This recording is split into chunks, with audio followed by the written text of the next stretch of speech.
le début des travaux, vous venez ici nous éclairer sur ce processus démocratique qui a permis le choix de ces 150 propositions et l'écriture de propositions de loi et règlements associés. Donc, merci beaucoup d'avoir accepté notre invitation. Nous vous proposons de commencer par votre présentation et dans un deuxième temps de laisser la place aux questions de l'audience.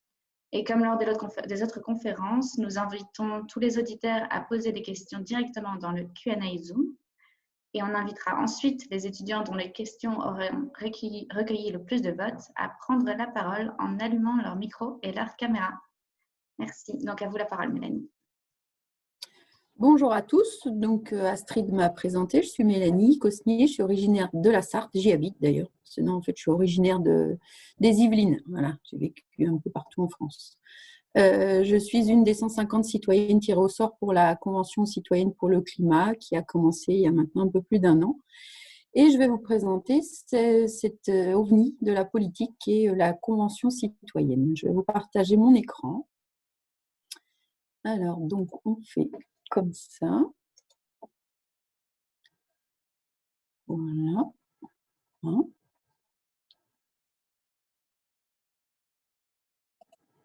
Et c'est parti. Donc, la Convention citoyenne pour le climat. C'est 150 citoyens tirés au sort, représentatifs de la diversité française. Comment ça s'est passé? Moi, j'ai reçu un SMS début septembre me demandant si je voulais participer à la Convention citoyenne pour le climat. Je ne savais pas trop ce que c'était. J'en avais vaguement entendu parler au mois d'avril, quand Emmanuel Macron en a parlé. Du coup, j'ai fait une petite recherche sur Internet. J'ai vu qu'ils étaient en train de recruter pour cette Convention citoyenne. J'ai dit oui, j'ai répondu au SMS oui. Ils m'ont demandé mon département, j'ai mis la Sarthe. Et ensuite, alors ça, c'était un mardi, j'ai été recontactée le samedi suivant parce que les 150 devaient être représentatifs de la population française. Donc, il y avait 6 critères de sélection sur le premier tiers de citoyens qui avaient dit oui. Les 6 critères, alors en premier, il y avait le sexe, c'est-à-dire qu'on était 49% d'hommes et 51% de femmes. Il y avait l'âge, donc on avait entre 16 et 80 ans. Moi, j'étais dans la tranche des 24% puisque j'ai 47 ans. La zone géographique, c'est proportionnel donc aux habitants dans chaque territoire. Il faut savoir qu'il y avait métropole et dom-tom. Les dom-tom, c'était surtout des étudiants scolarisés en métropole qui étaient là pour éviter d'augmenter notre empreinte carbone. Le but, c'était quand même de trouver des solutions. Donc, si chaque étudiant, enfin, chaque citoyen des dom-tom venait à chaque session en avion, pour le coup, on explosait nos empreintes. Donc, on avait, voilà, moi je suis Pays de la Loire, 6%, Pays de la Loire, on était 9 en tout.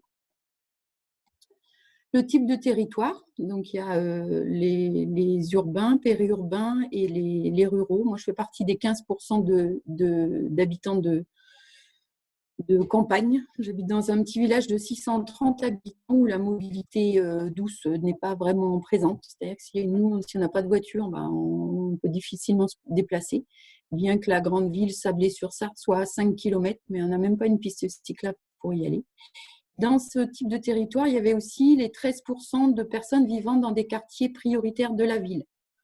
Donc, en fait, c'est des critères par exemple, qui sont rarement représentés au Parlement.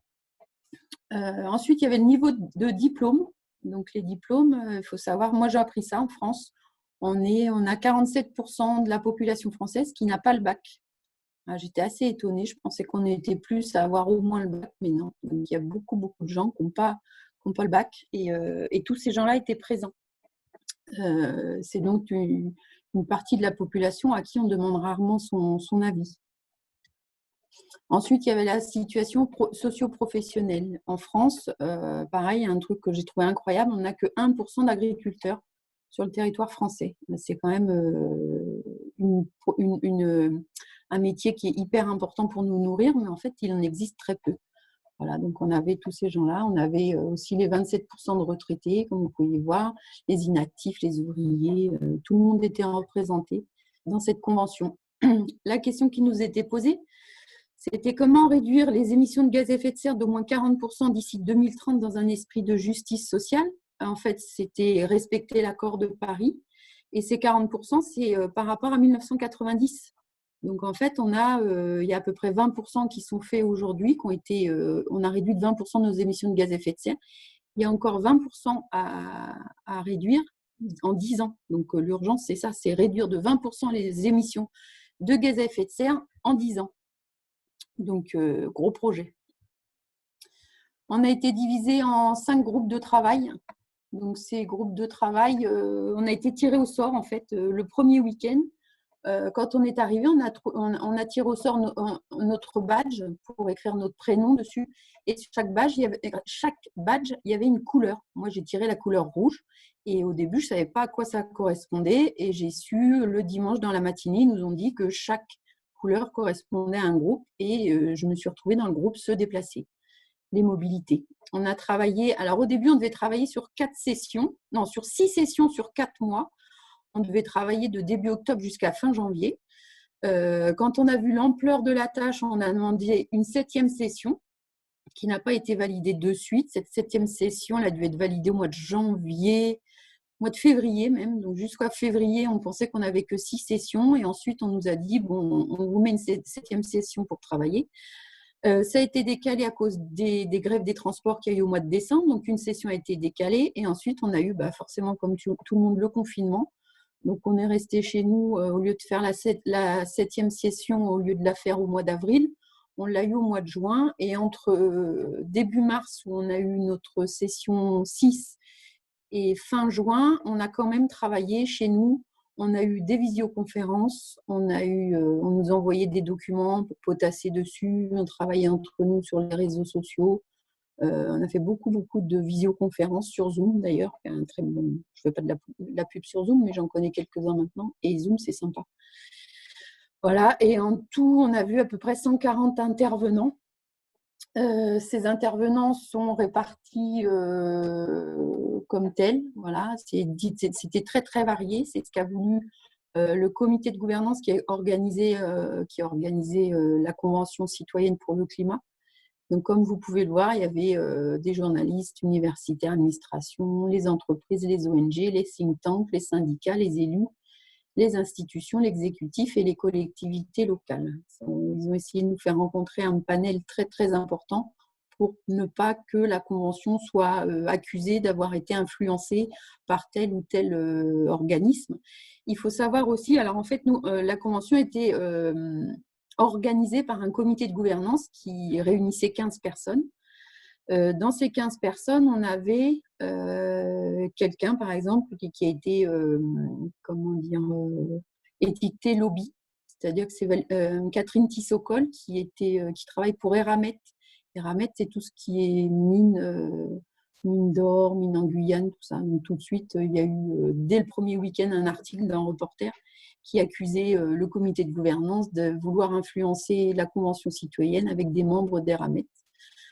Après, moi, mon avis personnel, je pense que c'est très bien, au contraire, d'avoir un panel aussi dans le comité de gouvernance pour ne pas être accusé d'être influencé que par des écolos de gauche qui veulent nous imposer des mesures. Donc, je pense que la diversité des intervenants est très importante. Nous, on a vu, alors c'est en session 2 ou session 3, on a vu, par exemple, dans le groupe Se déplacer, on a Priscilla Ludowski qui est venue, qui est la tête des Gilets jaunes. On avait aussi un représentant de Peugeot Citroën, le conseiller. Donc voilà, à chaque fois, on voyait des gens divers et variés qui apportaient leurs avis contradictoires, on peut dire. Et nous, on n'était peut-être pas forcément d'accord avec eux aussi, mais on a appris à travailler avec les idées de tout le monde. Voilà. Est-ce qu'on fait une petite pause pour des questions sur la partie recrutement de la Convention citoyenne ? Qu'en pensez-vous ? Je vous invite à poser des questions sur la rubrique Q&A, du coup, au fur et à mesure de la présentation de Mélanie, pour qu'on puisse réagir. Au vu des premières questions, on peut dire qu'on continue et on reprendra peut-être des questions après sur le recrutement, sur la partie recrutement. Ok. Alors, on continue.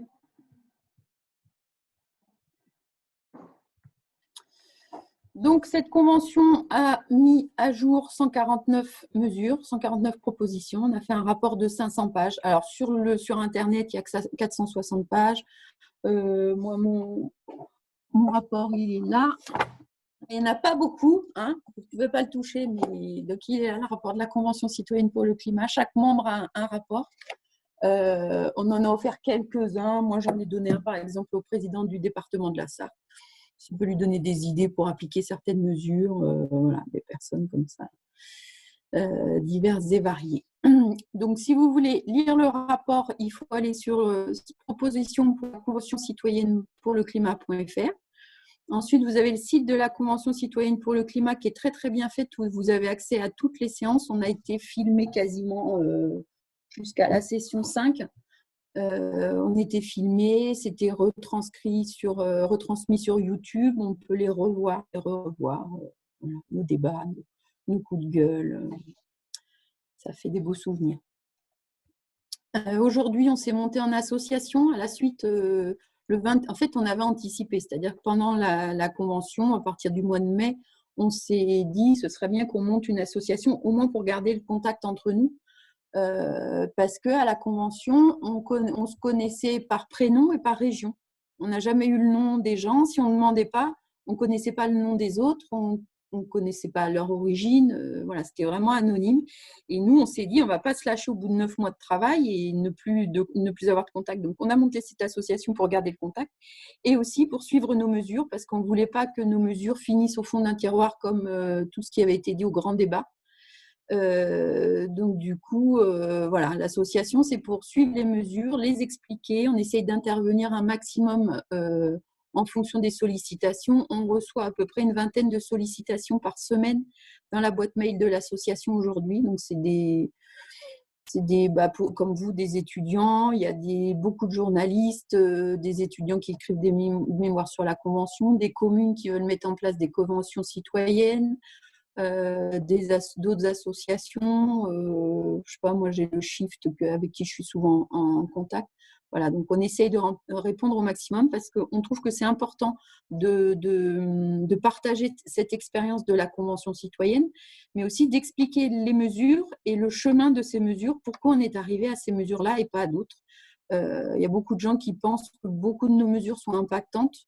Voilà, c'était le job en fait. Il fallait trouver des mesures qui réduisent de moins 40% les émissions de gaz à effet de serre. Donc, on a essayé d'être impactant. Donc, voilà. Un site a été créé aussi, ça s'appelle Sans filtre et 150.fr. Donc, ça, c'est que des bénévoles, c'est que des membres de l'association, les membres des 150, parce que comme on est 150, on a des jobs divers et variés. Et voilà, sur le Sans filtre, en fait, on répertorie toutes les mesures de la Convention citoyenne. Et on dit où ça en est. Donc, si elles sont acceptées ou non, en danger, rejetées. Bon, les 3 rejetées, c'est celles dont le président a présenté un joker le 29 juin. Voilà.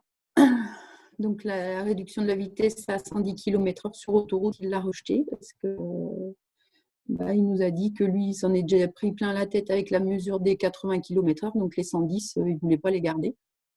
Faut savoir que cette mesure, en fait, nous, on a eu des débats dès le début sur cette mesure. Elle a été présentée dans notre groupe, forcément, c'était le groupe Se Déplacer. C'était à la 2e session, un des membres du groupe Se Déplacer nous a proposé cette mesure de réduction de la vitesse sur autoroute. Donc, on a tous levé les mains bien haut et on a dit non, mais ça passera pas, c'est une mesure qui n'a pas d'impact, ça va juste mettre la guerre dans la population. Et puis du coup, on a creusé et on s'est rendu compte que cette mesure réduisait de 20% les émissions de gaz à effet de serre sur autoroute. Donc on s'est dit, il faut la garder. Après, on en a parlé en hémicycle avec les 120 autres. Ah bah là, même réaction. Tout le monde, non, mais c'est pas possible. Moi, c'est hors de question que je roule à 110 sur l'autoroute.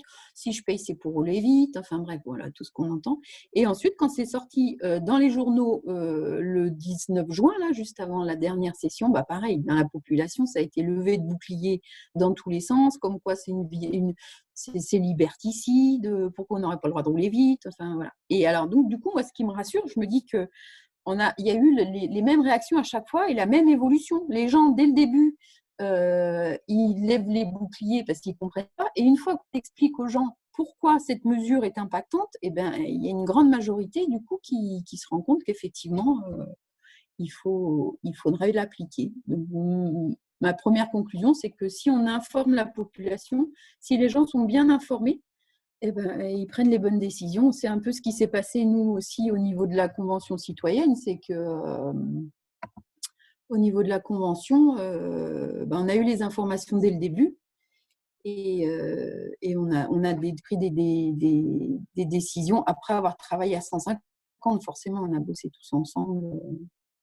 C'est ce qu'on appelle l'intelligence collective. Une autre mesure, c'était sortir progressivement des avantages fiscaux sur le gasoil en échange de compensations fortes pour les transporteurs sous forme d'aide au financement accru pour l'achat de poids lourds neufs pour plus propre remplacement des poids lourds polluants. Il faut savoir que ces mesures, alors nous, nos mesures, quand on les a présentées, il y a des propositions, il y a des mesures transcrites en loi et des mesures transcrites en décret. Donc les décrets, c'est pour les refiler directement au ministère qui les applique. Un décret, c'est appliqué par le ministère. Les lois, ça va être mis dans un projet de loi. Et ensuite, ça va passer à l'Assemblée nationale, le Sénat, ça va faire la navette entre les deux jusqu'à ce que ce soit accepté. Nous, on les a rédigées pour qu'elles puissent être transmises sans filtre justement au Parlement. Il se trouve qu'actuellement, elles sont un petit peu en train d'être modifiées parce qu'il y a les lobbies divers et variés qu'on a rencontrés, qui nous ont bien démonté nos mesures. Il y a aussi les ministères qui ne sont pas d'accord les uns avec les autres. Par exemple, à Bercy, tout ce qui est taxes, réduire les taxes, tout ça, ça ne leur plaît pas parce qu'il y a moins d'argent. Par contre, après le ministère de l'écologie, eux, ils aimeraient bien appliquer nos mesures, mais tout le monde n'est pas d'accord. Moi, j'ai participé aux réunions qu'on a eues au mois de septembre au ministère de la Transition écologique. Alors, c'était en visioconférence, ce n'était pas en présentiel.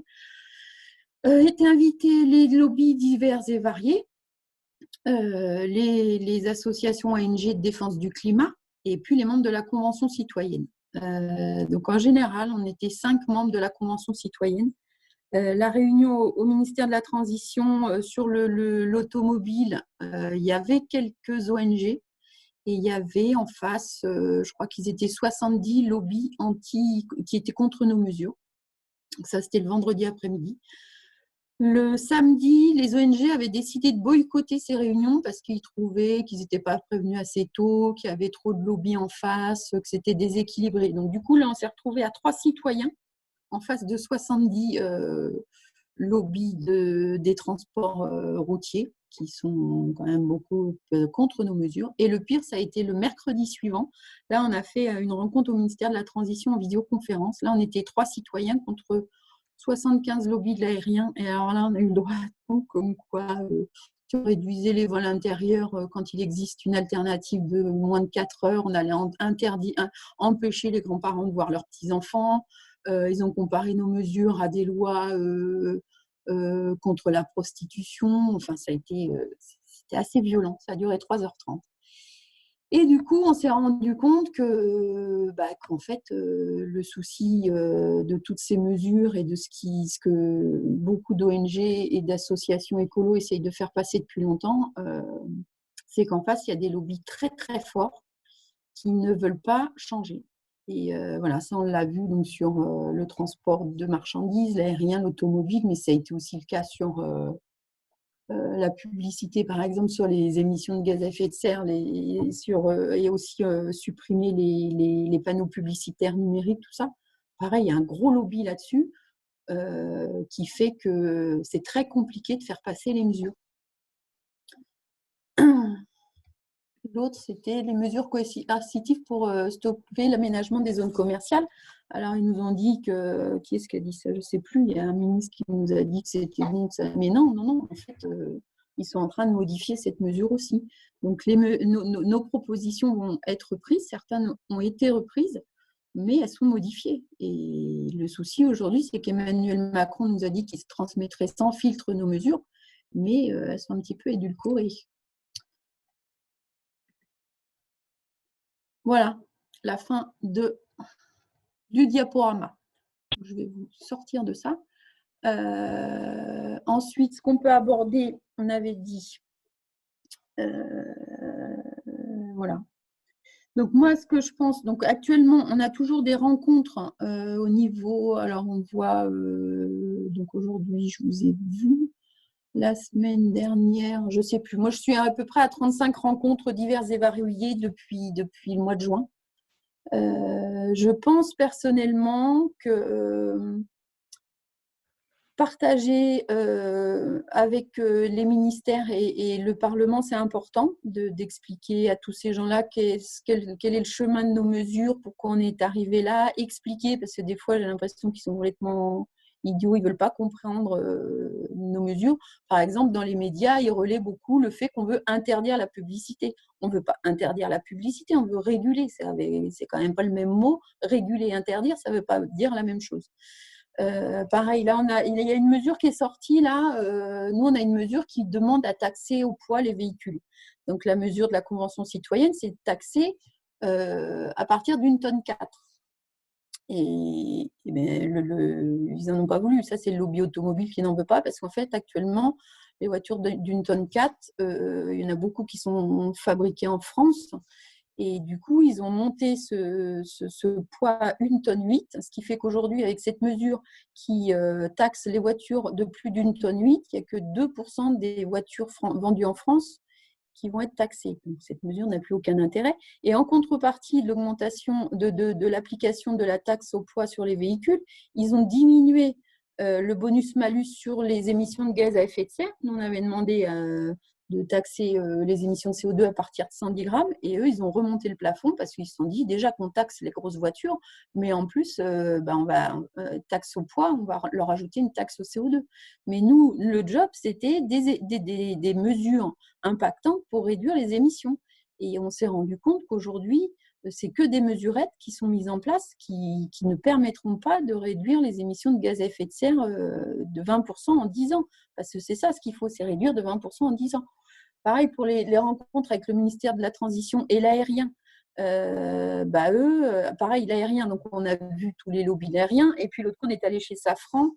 C'est une usine qui est en région parisienne qui fabrique des moteurs d'avion et qui anciennement SMECTA, SNECMA, il y avait aussi Marc Fesneau qui était présent, qui est le ministre délégué aux relations avec le Parlement et avec la Convention citoyenne. Voilà, on a bien discuté, c'était très sympa toute la matinée. Donc, Safran nous a expliqué qu'ils étaient en train de faire des moteurs qui, à terme, n'émettront quasiment plus de CO2 ou la moitié. Donc, du coup, ce n'est pas la peine de diminuer le trafic aérien parce que tout va bien se passer. On va pouvoir continuer à voler avec des avions qui vont tourner à je ne sais pas quoi parce que enfin, si, je pense que ça existe, mais c'est pas. On ne peut pas continuer à augmenter le trafic de 4% tous les ans et dire ça va bien se passer, on va diminuer les émissions de gaz à effet de serre. Il y a une grosse urgence sur la réduction des émissions. De quoi je voulais vous parler aussi, je ne sais plus. Vous allez me poser plein de questions. Il nous reste 30 minutes, je pense que vous avez on peut poser toutes les questions du coup. Ouais, c'est super, c'est pas du tout un problème. Merci beaucoup Mélanie pour votre présentation. Du coup, on va prendre les questions de l'audience à partir donc, des questions du Q&A. Donc celles qui ont recueilli le plus de voix. Je vais donner la parole à Amaury. Si tu peux prendre la parole et allumer ta caméra éventuellement et poser ta question, s'il te plaît.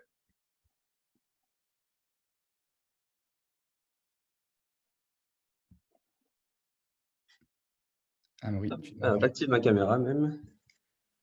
Hop, je ne sais pas si on me voit. Donc, j'avais une petite question qui est un peu d'ordre personnel sur votre expérience à la Convention citoyenne pour le climat.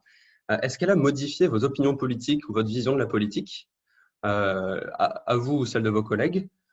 Et bien sûr, je ne vous demande pas trop de détails parce que c'est quelque chose qui est personnel, mais voilà, savoir si vous aviez changé de vision sur le fonctionnement de l'État, du gouvernement et même des différentes forces politiques qu'on voit, pas forcément les partis politiques d'ailleurs. Voilà, merci beaucoup. Alors avant la convention, je ne m'intéressais pas trop à la politique. Franchement, j'allais voter parce qu'il fallait voter. Je votais pour ce dont la tête me revenait, puis les idées me correspondaient un peu, mais j'ai jamais été encartée, j'ai jamais voté pour un parti en particulier. Encore aujourd'hui, je suis toujours pas encartée. Je ne veux pas j'ai été contactée par exemple, Europe Écologie Les Verts et ils voudraient bien que je les rejoigne. Et moi, je trouve que, j'ai remarqué que les partis ont un peu tendance à se tirer dans les pattes. parce qu'ils ne sont pas du même parti. Parce que, en fait, dans le cadre de la convention, dès le lendemain de la première session, j'ai contacté le sénateur de ma circonscription, qui est LR, et puis j'ai contacté la députée de ma circonscription, qui est PS.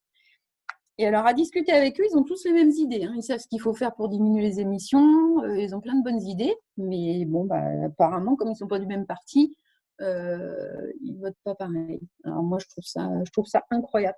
Après, j'ai été traitée d'écolo radicale aussi, par exemple. Moi, je me dis aujourd'hui, il faut arrêter de traiter les gens d'écolo. Il faudrait qu'on soit tous écolos.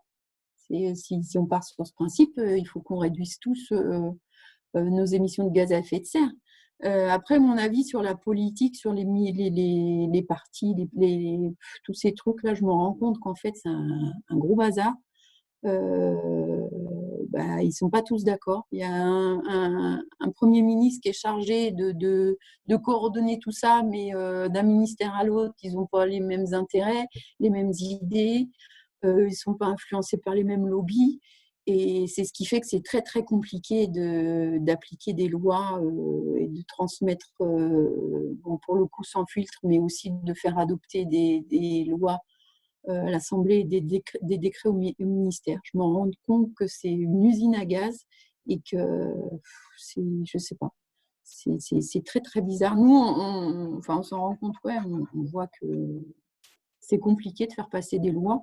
Et même avec la meilleure des volontés, nous, pendant la convention, on a rencontré Nicolas Hulot est venu. Et on lui a demandé, mais pourquoi vous n'avez pas réussi à appliquer, à faire quelque chose? Et il a dit, mais c'est impossible, on est pieds et poings liés, on ne peut rien faire. Au final, il y a tellement de lobbies divers et variés, les ministres sont tellement dans l'opposition qu'en fait, ça ne bouge pas, quoi. Donc, je ne sais pas. Après, il y a aussi, on s'est rendu compte, moi et puis des collègues de la Convention, que en fait, il y a beaucoup des parlementaires, des députés, des sénateurs, des ministres, qui, en fait, eux, ce qu'ils veulent, c'est se faire réélire et rester. Parce que derrière, il y a l'argent. Nous, en tant que citoyens, en fait, on a eu un mandat. Bon, au début, c'était 4 mois, au final, c'était 9. Et ce mandat, il s'est terminé derrière. On ne sera pas réélu, il n'y a pas de promesse d'argent, on n'a pas de pot de vin, on n'a rien. Nous, on a fait le job et point. Mais on a l'impression que les députés et les sénateurs, en fait, ils agissent pour se faire réélire. Et ça, c'est dommage, parce que ça ne fait pas avancer les choses. Le but, c'est pas de travailler pour soi, c'est de travailler pour la collectivité. Moi, c'est aussi pour ça que j'ai répondu oui à la Convention citoyenne. C'était pour travailler pour la collectivité, en fait, pour qu'on travaille tous ensemble pour trouver des lois, des propositions. Voilà, est-ce que j'ai répondu à la question? Oui, merci beaucoup. Et globalement, est-ce que vous avez plus ou moins confiance dans les institutions après cette expérience ou pareil, peut-être? Pareil. Moi, je me dis aujourd'hui que, donc, je me dis qu'il faut surtout communiquer au niveau de la population. On a souvent des rencontres avec le ministère, les choses comme ça. Il y a toujours plein de monde qui va aller au ministère faire des selfies avec Bruno Le Maire et Barbara Pompili. On a 30 personnes, on les trouve sans problème. Après, quand il est question de participer, je ne sais pas, à des conférences locales, des choses comme ça, c'est plus compliqué. Mais moi, je trouve que c'est hyper important de parler autour de nous, de faire descendre ces dialogues sur le réchauffement climatique, parce que c'est les citoyens qui vont voter. C'est nous, citoyens, qui avons le pouvoir, avec notre carte bleue et avec notre carte d'électeur, de faire changer les choses. Parce que tous ceux qui sont en place aujourd'hui, que ce soit les ministres, les députés, les sénateurs, moi je ne dis pas qu'ils sont tous pourris, mais il y en a quelques-uns, a priori plusieurs, qui aimeraient juste être réélus. Et pour moi, c'est les citoyens, ça viendra du bas, ça viendra de la base. Il faut communiquer un maximum dans la population, autour de nous, en parler. Et les élections, il va y avoir les régionales l'année prochaine. Alors, on ne sait pas encore quand, parce qu'avec la crise sanitaire, une question de décaler ça. Alors, on ne sait pas si c'est été ou automne, on ne sait rien. Et après, il y aura les élections présidentielles. Donc, il faut faire descendre un maximum toutes ces questions de climat qui sont hyper importantes, parce que il y a plein de gens qui ne se rendent pas compte de l'urgence, mais il faut absolument faire des mesures impactantes si on veut limiter le réchauffement. Déjà, si on arrive à limiter le réchauffement à 4 degrés, ce sera catastrophique. mais ce sera déjà ça. Moi, avant la Convention, je me disais on peut encore limiter le réchauffement climatique à 2 degrés. Et je me suis rendu compte que non, si on arrive à limiter à 4, je suis peut-être un peu défaitiste, hein, mais bon, vu l'inertie des politiques, je me dis 4 degrés, et 4 degrés sera catastrophique, mais 4 degrés, c'est la combat pour le moment. Un truc dont j'ai oublié de parler, c'était le processus de tout à l'heure, le processus de comment on a adopté les mesures. Ah, j'ai oublié de parler de ça. Ça vous intéresse? Vous voulez que je vous raconte? Vas-y, je vous en Donc, prie. on a travaillé en groupe de travail. On était 5 groupes de travail tirés au sort, se déplacer, se loger, se nourrir, travailler, produire et consommer. 30 dans chaque groupe, avec à chaque fois 2 animateurs dans chaque groupe pour partager la parole, pas pour nous influencer sur ce qu'il fallait dire, mais c'était vraiment pour partager la parole. Parce que moi, ça va, je n'ai pas de problème à parler en public, ça ne me dérange pas, mais il y a des gens qui non seulement ne voulaient pas parler dans un groupe de 30, mais encore moins dans un groupe de 150. Donc, les animateurs étaient là pour… alors, on était 30 dans le groupe, on faisait aussi des sous-groupes de 3-4 personnes. On travaillait ensemble sur un sujet et ensuite, on le repartageait à 30 avec un porteur de parole, en fait, je ne sais plus comment ça s'appelle. Dans chaque groupe de 3-4, il y en a un qui portait la parole aux autres et ensuite, on échangeait, on revenait, voilà. En plus, il y avait des speed dating entre les groupes, c'est-à-dire que quand on a commencé à avoir des propositions un peu élaborées, on les a éprouvées dans les autres groupes. On est allé, on a fait des petites délégations et on a expliqué ce que nous on proposait, écouté ce que proposaient les autres, posé des questions les autres nous posaient des questions et du coup, avec toutes ces informations qu'on avait collectées, on revoyait nos mesures, on les rediscutait entre nous. On avait aussi un groupe d'appui qui était là pendant toutes les sessions, qui était là pour nous répondre en direct quand on avait des questions. Un autre truc qu'on avait, c'était des fact-checkers, c'est-à-dire que c'était des étudiants qui n'étaient pas dans la salle de travail avec nous, mais qui étaient dans des espaces au CESE, là, à qui on pouvait poser des questions en direct et qui allaient faire des recherches diverses et variées pour nous répondre qu'on ait vraiment les bonnes informations au bon moment. Voilà. À la fin, on avait aussi le comité légistique, ils avaient appelé ça comme ça, donc c'était des spécialistes des lois qui nous ont aidés à rédiger les lois et les décrets, parce que nous, on n'est pas spécialistes en droit, on n'est pas… voilà. Donc, une fois qu'on a eu travaillé nos mesures en petits groupes à 30, ensuite, on les a présentées dans l'hémicycle devant les 120 autres. C'est comme je vous disais tout à l'heure, la mesure des 150, quand on les a présentées devant tout le monde, on ne s'est pas fait jeter des cailloux, mais pas loin, quoi. Donc, on a travaillé en hémicycle. Et ensuite, on partageait aussi entre nous en off. C'est-à-dire que quand on allait à la Convention citoyenne, ça commençait le vendredi à 14h, ça finissait le dimanche dans l'après-midi. Et pendant ces 2 jours, 48 heures quasiment complètes, on était en hémicycle ensemble, au CESE ensemble, on était en pause ensemble, on mangeait ensemble. Le soir, on rentrait à l'hôtel, on buvait des coups au bar ensemble jusqu'à minuit, 1h, des fois 2h. Voilà, donc on était ensemble tout le temps et on parlait de nos mesures tout le temps et du coup, on partageait entre nous constamment. Et c'est ce qui fait que les mesures, on a l'impression qu'on était 5 groupes séparés les uns des autres, mais en fait, non. On partageait entre nous, on discutait entre nous tout le temps, quoi, à la pause clope, à la pause café. Voilà, donc on a travaillé comme ça, en fait. Et ensuite, en intercession, quand on rentrait chez nous le dimanche soir, on continuait à chercher, parce que ce qu'on nous avait dit pendant les sessions, on ne les prenait pas non plus forcément pour argent comptant, c'est-à-dire qu'on allait chercher des informations, être sûr, est-ce que c'est vraiment ça? Est-ce qu'il n'existe pas d'autres façons de faire? Voilà. Et puis, avec les réseaux sociaux aujourd'hui, moi, c'est un truc que je ne connaissais pas quand j'étais jeune, hein. Les réseaux sociaux, que ce soit WhatsApp, Facebook, Twitter, je sais pas, Messenger, discuter. On a créé un groupe, plein de groupes sur WhatsApp d'ailleurs pour échanger, continuer à partager. Voilà, on essayait de se voir en présentiel quand c'était possible pour ceux qui n'habitaient pas trop loin. On a fait des climapéros aussi. Du coup, les climapéros, c'est des rencontres avec la population locale. Moi, j'en ai fait un, par exemple, à Sablé. Là, il y avait 150 personnes, donc je suis super contente parce que c'est quand même 1% de la population de Sablé. Voilà comment on a travaillé à la Convention citoyenne. Et le vote à la fin, on a voté tous ensemble à la dernière session, donc on était répartis par groupe, pas les groupes de travail, on était un peu partagés, mélangés à chaque fois. Et on a voté avec des tablettes pour valider ou non les mesures qui nous étaient présentées. Voilà, processus dont j'avais oublié de vous parler.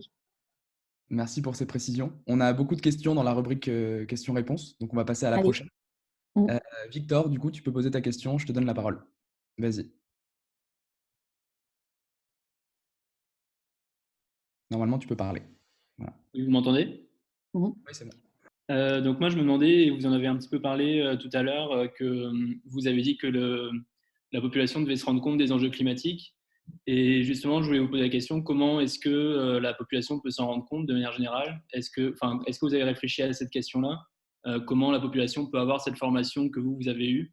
Alors peut-être pas la même formation, mais au moins un premier tour d'horizon de toutes ces questions-là, de tous les enjeux climatiques. Alors nous, c'est un sujet transverse qu'on a identifié dès le début, dès la deuxième session. Dans tous les groupes, les 5 groupes, une des priorités qu'on a vues, c'était l'éducation et l'information. On s'est tous dit, nous, on a eu cette information le premier week-end avec Valérie Masson-Delmotte qui est venue nous expliquer les impacts du réchauffement climatique qui existait déjà aujourd'hui sur la planète. Et il y en a plein qui sont tombés de leur chaise, qui n'avaient pas du tout conscience de l'impact déjà qui était en cours sur la planète, quoi. On s'est dit, il faut que les gens aient accès à ces informations, des informations factuelles, par un scientifique, pas des informations je sais pas, qui viennent de je ne sais où, des facts, des fakes ou je ne sais quoi. Donc c'est une mesure dans les mesures de la Convention citoyenne, il y a ces mesures-là d'information de la population, que ce soit à l'école, à l'université, mais aussi dans les entreprises. Nous, on aimerait qu'il y ait une formation au climat dans les entreprises pour tout le monde, que toute la population française ait accès à cette information. Alors ça, c'est une mesure qui n'a pas été étudiée du tout pour le moment par le gouvernement. Mais voilà, on a parlé de spots publicitaires aussi, publicitaires entre guillemets, comme quoi on n'est pas contre la pub, puisque faut la bonne publicité.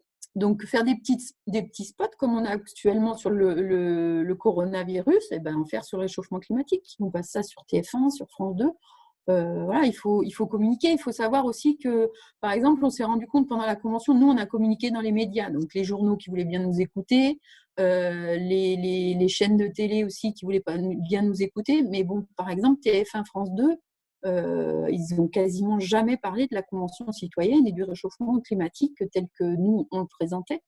Voilà, donc on s'est dit, toute la population française qui regarde TF1 et qui ne regarde que TF1, il y a plein de gens, je ne sais pas si ça vous rassure, mais il y a plein de gens qui regardent que TF1, et ben tous ces gens-là n'ont pas eu accès ils ne parlent pas souvent du réchauffement climatique sur TF1, à part l'autre commentateur là, l'anglais.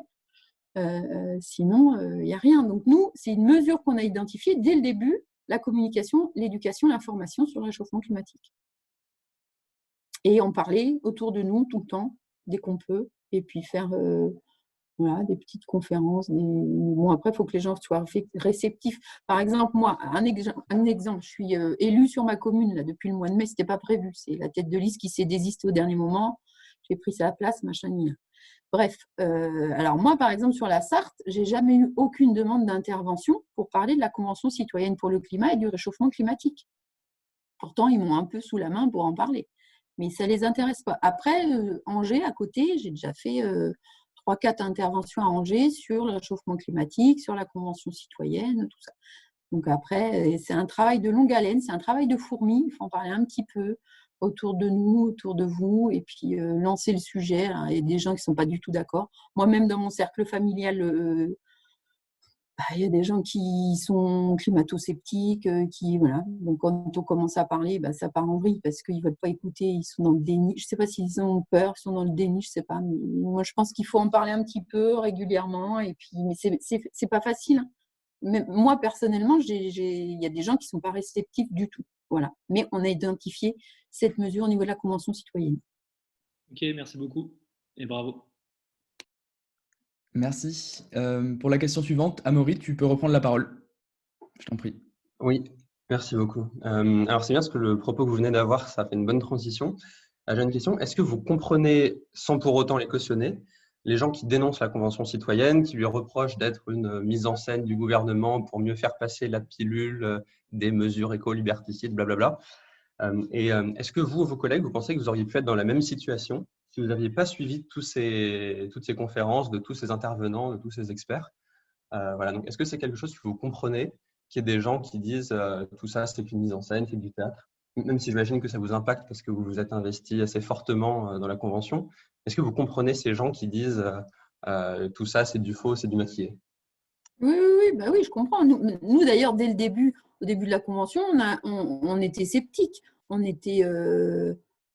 voulait pas se faire récupérer justement par le gouvernement. On voulait pas servir au gouvernement pour faire passer la taxe carbone. On s'est posé la question dès le début. On a eu beaucoup de détracteurs dans les médias divers et variés, surtout LCI, BFM TV. Là. Alors, eux, parce qu'on leur a fait, mais ils nous détestent. Je comprends, oui, que les gens, parce que moi, je pense qu'il y a un manque d'information à la base, déjà. Je comprends qu'ils ne soient pas d'accord. Est-ce que nous, on aurait pu penser la même chose à leur place? Peut-être, parce que si on n'a pas les bonnes informations, moi je suis un peu communicante comme personne. Je trouve que si on n'a pas les bonnes informations à la base, eh ben, on a un avis erroné, effectivement. Et regardez, vous, ça fait 2 jours que vous travaillez sur ça. Est-ce qu'avant, vous aviez conscience de tout ça? Est-ce que ça va changer vos idées sur la manière d'agir? Est-ce que… voilà.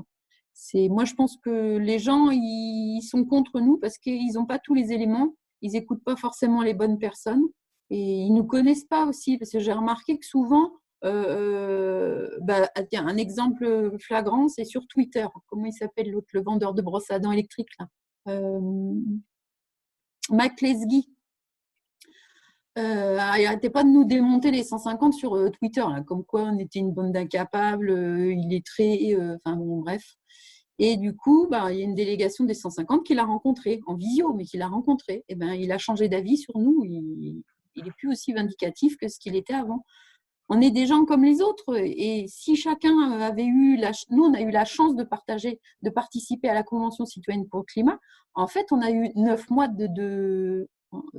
comment dire, c'est une année scolaire qu'on a eu de mise à niveau sur le climat. C'est un truc, on a eu une chance incroyable. Et du coup, si chacun pouvait avoir cette chance et cette information, comme je disais tout à l'heure, dans les entreprises, il suffit de faire, je sais pas, 1 heure de formation sur le climat par an pour chaque citoyen. C'est énorme, c'est quasiment rien. Et ça permet aux gens de se rendre compte que vraiment, on va dans le mur et que vraiment, il faut agir. Et même si chacun agit un petit peu à son niveau, déjà prendre conscience de l'urgence, c'est déjà un grand pas, quoi. Mais je comprends que les gens… moi, je pense qu'il y en a qui ont peur aussi, parce que c'est tellement un truc incroyable que nous, on a eu il y a eu des dépressions. Heureusement qu'on était tous ensemble 150, qu'on se soutient les uns les autres. Parce qu'il y a des fois… puis alors, il y a des fois, même moi, des fois, je me dis, on n'y arrivera jamais, ça ne sert à rien ce qu'on fait. Puis le lendemain, ça va mieux. Et puis, je vous vois, et puis ça me fait du bien. Et puis, voilà. Mais il faut être tous ensemble, et il faut être entouré dans ces cas-là, oui, c'est sûr. Hein. Merci beaucoup. On va pouvoir passer à la question suivante, celle de Léa. Je t'en prie, tu peux prendre la parole, Léa. Je vais te donner accès. Voilà. Vous m'entendez? Super. Merci beaucoup pour votre présentation. J'avais une question qui est partiellement déjà un petit peu avec des éléments de réponse, mais c'était est-ce que cette Convention citoyenne pour le climat a eu un impact pour vous et pour les autres participantes de la Convention sur votre vision des enjeux climatiques et enjeux environnementaux et plus en pratique sur vos choix, vos actions au quotidien dans vos vies personnelles à tous et toutes? Oui, ça a eu un impact. Il y a plein de témoignages un peu partout aujourd'hui, il n'y a que moi, mais qu'est-ce que ça a changé? Alors moi, j'ai essayé de manger, je mangeais de la viande 1 fois par jour seulement. Maintenant, j'en mange 3-4 fois par semaine. J'ai réduit donc au moins de moitié ma consommation de protéines animales. J'ai acheté une Zoé. Avant la convention, j'avais l'idée, comme beaucoup, il y en a beaucoup qui disent que l'empreinte carbone de la voiture électrique, c'est pire que la voiture diesel, enfin, tout ce qu'on entend. Et en fait, je me suis renseignée, on a vu des experts et il se trouve que non. Enfin, la voiture électrique, il faut quand même l'utiliser beaucoup. Il ne faut pas l'utiliser que pour aller chercher le pain au bout de la rue. Faire pas mal de kilomètres par an pour rentabiliser son empreinte carbone. Mais voilà. La voiture électrique, acheter local, j'essaye au maximum de le faire, mais je le faisais déjà pas mal avant. Moi, je réduisais déjà mes déchets avant, je crée des accessoires de zéro déchet, donc du coup, réduction des déchets, mais on le fait encore plus. Et en fait, le fait que mon mari, qui quand même vit avec moi, et moi, je faisais un peu mes trucs dans mon coin, il me prenait un peu pour… par exemple, savon solide, il ne voulait pas. Shampoing solide, ce n'était pas son truc. Diminuer la consommation de viande, ce n'était pas trop son truc non plus. Il a regardé les sessions de la convention, il a eu les mêmes informations que moi, du coup, et il a changé son point de vue sur pas mal de trucs. Ouais. Et donc voilà, ouais, on a changé. J'ai ma fille, ma dernière fille qui a 13 ans, elle a décrété qu'elle achèterait ses vêtements qu'en friperie, donc Emmaüs ou la Croix-Rouge.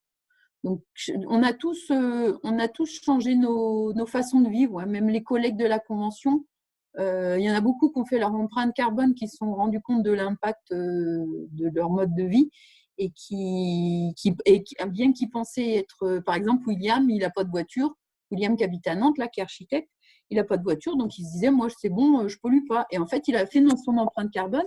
Et comme il voyageait pas mal en avion, il s'est rendu compte que son empreinte carbone était très, très mauvaise parce que même s'il n'avait pas de voiture, l'avion compensait complètement sa voiture. Voilà, je ne sais pas si j'ai répondu à la question. Oui, d'accord. Merci beaucoup. De rien. Merci. Je vais maintenant donner la parole à Camille Blain-Houdard. Je t'en prie, pose ta question. Oui, bonjour, merci beaucoup pour votre intervention. Ma question rejoint un peu celle de Léa, mais plutôt sur votre action en tant qu'élu local. Est-ce que la Convention citoyenne pour le climat a eu un impact pour vous à ce niveau-là? Et aussi, je me demandais par rapport au choix des intervenants, j'étais assez surprise des 4,8% de représentation des collectivités locales. Est-ce que vous avez eu le sentiment qu'elles étaient peut-être sous-représentées, alors que pourtant c'est avec elles que les premières mesures concrètes peuvent être mises en place? Alors, mon action, alors, au niveau local, moi j'ai toujours été dans les associations. Depuis que j'ai 20 ans, j'étais à l'assaut de l'IUT. Après, j'étais dans les assos de parents d'élèves. C'est dans mon caractère. J'ai fait un baccalauréat série C, maths et physique. Ça n'existe plus parce que ça ouvre toutes les portes. Mais au final, j'aurais dû faire un bac sanitaire et social parce que je pense que moi, c'est dans mon caractère de participer à la vie de la société, aider les gens. Donc, j'ai toujours été dans les assos. J'ai été élue il y a 12 ans dans une commune en Gironde. Et là, cette année, la tête de liste est venue me chercher au mois d'octobre pour monter la liste pour la commune. J'ai dit oui parce que voilà, pourquoi pas. Et au final, j'ai été élue. Je pense que la convention m'a un peu poussée dans le sens où je me suis dit, il y a les 150 derrière moi, il y a tous les gens que j'ai rencontrés au niveau à la convention, ça peut être que des soutiens et des aides pour un mandat de maire.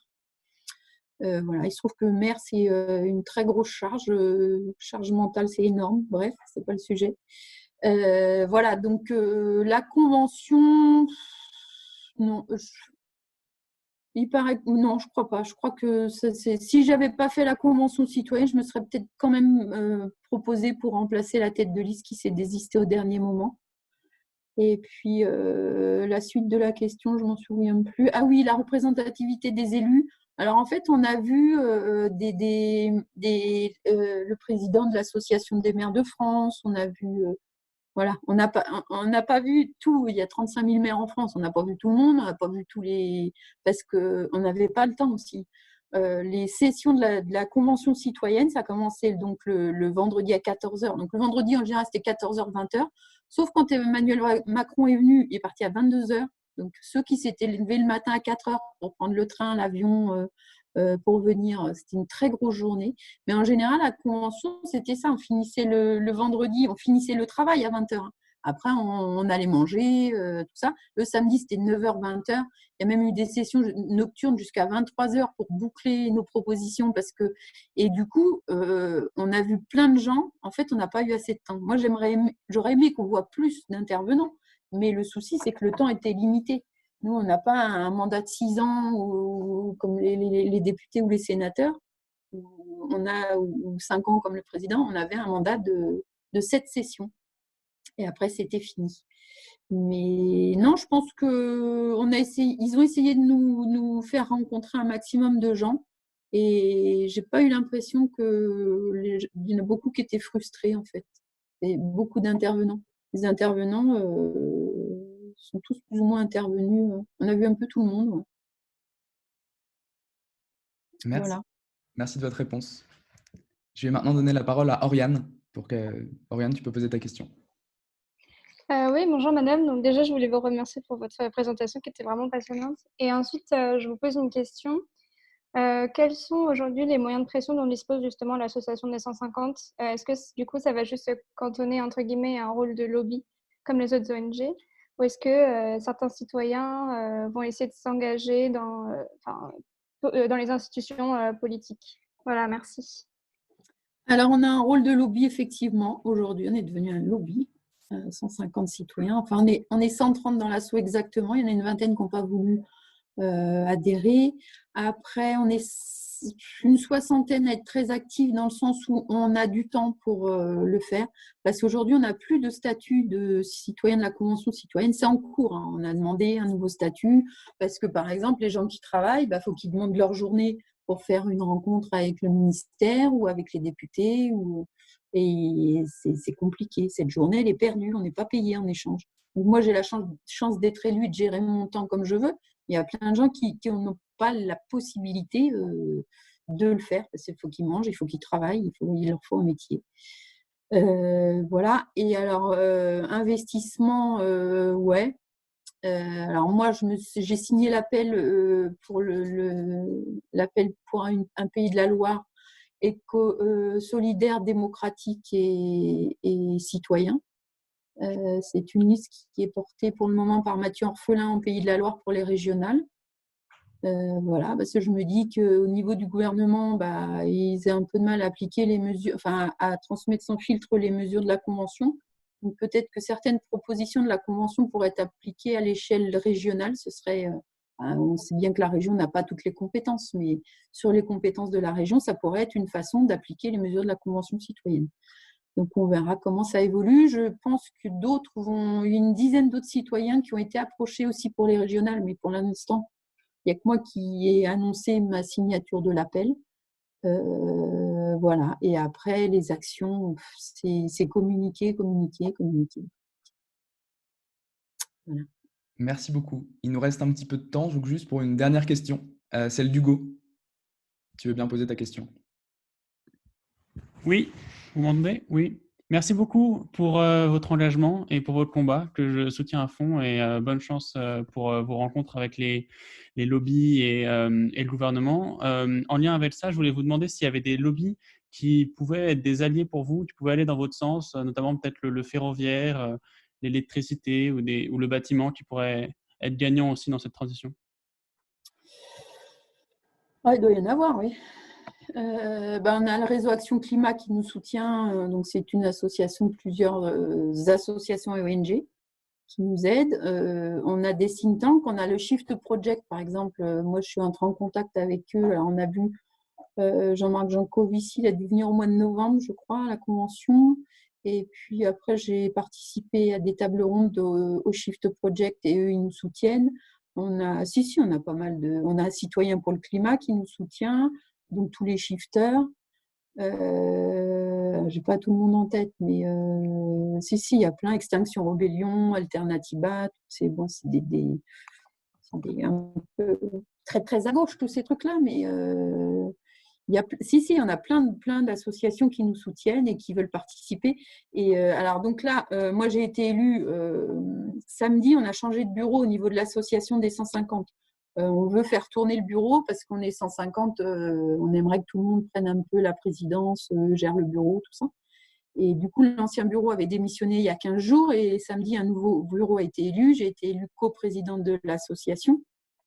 Et moi, ce que j'aimerais, ce serait, c'est un truc qu'on nous demande depuis longtemps, ce serait ouvrir l'association à d'autres membres, pas que les 150. Mais pour le coup, je me dis, il faudrait peut-être créer une association cousine, un peu comme au Shift, où ils ont fait, il y a le Shift Project et il y a les shifters à côté, qui sont aujourd'hui 8000 d'ailleurs. Hein, avec le confinement, ça a fait beaucoup d'effets au recrutement. Et je me dis, il faudrait qu'on ouvre, parce qu'il y a plein de gens qui nous demandent régulièrement de rejoindre l'assaut des 150. Mais nous, dans nos statuts, les 150, c'est ceux qui ont participé à la Convention citoyenne. Donc, est-ce qu'il ne faudrait pas faire un petit, je sais pas, une autre assaut à réfléchir? On va bosser tout ça entre nous. Mais si, il y en a plein de lobbies qui nous soutiennent. Ouais. Mais excuse-moi, c'est peut-être pour préciser ma question, plutôt des lobbies de business, enfin des lobbies d'entreprise en fait, qui Est-ce seraient que des gagnants. lobbies d'entreprises nous soutiennent? Pas beaucoup là pour le coup. Hein. Même sur des propositions qui leur seraient favorables, comme le train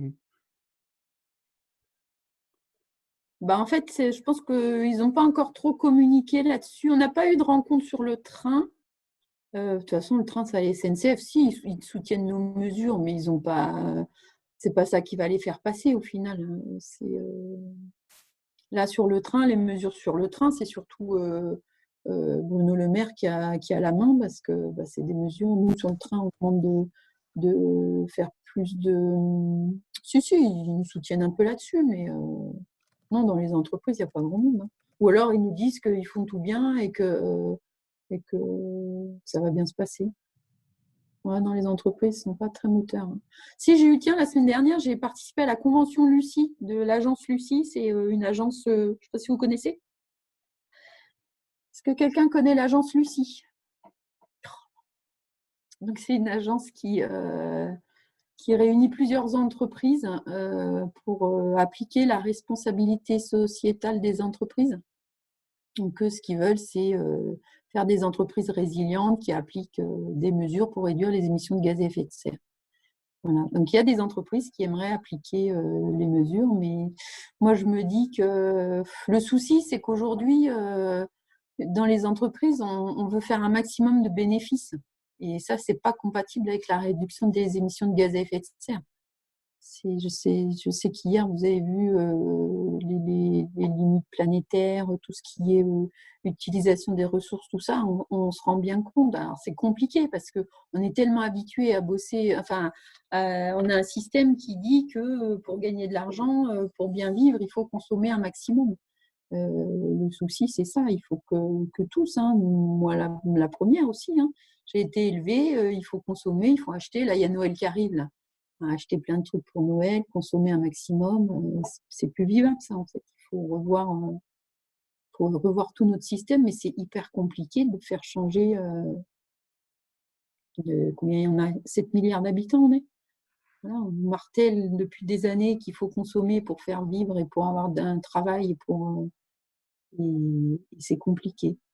Voilà, donc il existe des entreprises qui veulent changer et faire bien, mais en même temps, ils veulent continuer à gagner de l'argent et à faire des bénéfices. Donc, à mon avis, ce n'est pas compatible. Merci beaucoup, Mélanie. On va devoir s'arrêter là. On a quand on commence en retard. Hein. Oh là là. On a beaucoup de conférences qui vont succéder. Je sais. Merci beaucoup pour votre intervention. Et pour rien, merci à vous. Merci beaucoup. Merci Mélanie. Merci Mélanie. À bientôt. Tout le fonctionnement de la Convention citoyenne pour le climat est bien plus clair pour tout le monde là. Il y avait encore beaucoup de questions dans le Q&A. Si ça vous va, on pourra vous en envoyer certaines qui ne se recouperaient pas vraiment avec ce qu'on a abordé pour l'instant pour que vous apportiez une réponse. Ok, je vous répondrai. Et maintenant, pour tout le monde, on va déconnecter le Zoom.